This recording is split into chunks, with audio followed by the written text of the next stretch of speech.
Mula dito hanggang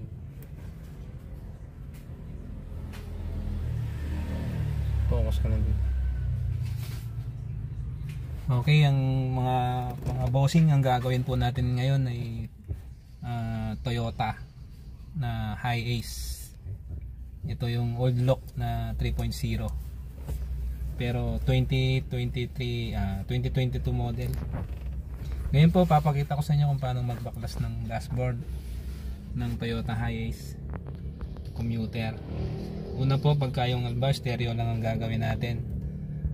Una pong babaklasin natin is itong cover na to po na plastic. Inaangat po yan, pwede dito, dito, pero ako inuuna ko po dito, mas madali. Ayan. Dito.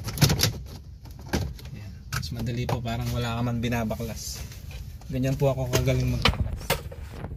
Dati po akong ayan, tapos kung may drill kayo, mas madali. Tatanggalin po natin ngayon yung stereo kasi papalitan po natin ng touchscreen. Tuturo ko lang po sa inyo mamaya kung paano yung wiring ng Toyota Hi-Ace sa stereo.